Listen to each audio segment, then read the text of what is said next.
Dog here is a bird dog and loves to go hunting. It's in her nature to hunt, but we live in the city, so she has to be in a fenced-in yard, and when we go for a walk, she has to be on a leash, and we even have a special one that so she can't pull, because literally she'll just pull and go and go and go and chase after all kinds of things.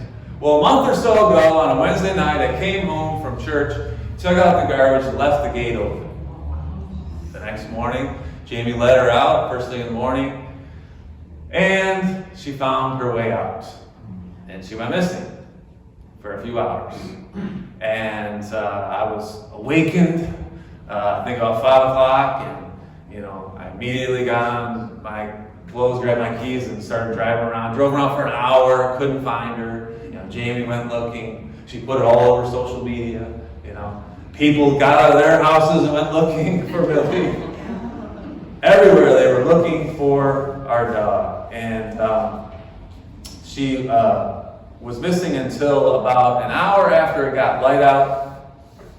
She has a QR code on her leash, and the person took a picture of it. It brought up my information. She called. I went and got her. When I picked her up, her head was bleeding. Her paws were all cut up and scraped up so bad she couldn't really even walk. Shaking so badly. She thought she was free. And I tell you this story because in our nature, we believe, our sinful nature, we believe we're free. And we want to roam free.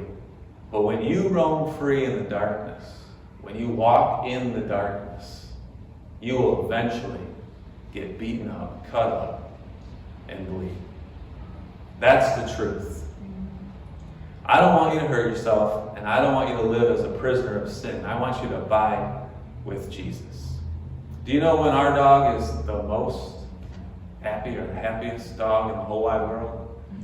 When she's with her family. When my wife takes her for a long walk, when I take her hunting in the woods, when she sits at the end of Ellie's bed and looks out the window, when Ethan wrestles with her all over the house. She is the happiest dog when she is with her family. And you know when you'll be the happiest? When you abide with Jesus. When you walk with Jesus. Paul said in Romans 8:2, the law of the Spirit of life has set you free in Christ Jesus from the law of sin and death.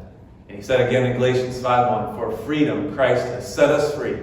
Stand firm and do not submit again to the yoke of slavery today. If you want to be free from your sin, if you want to be liberated, delivered from a lifestyle of sin, from believing a lie, from believing that religion can save you, something you've done in the past, some sacrament or something or that you're currently doing, those things don't save you. If maybe you've returned to a sin, maybe you're dabbling in some things that you know are not right, and you want a way out, all you need to do is come to Jesus and abide in Him. He's the truth. He can set you free.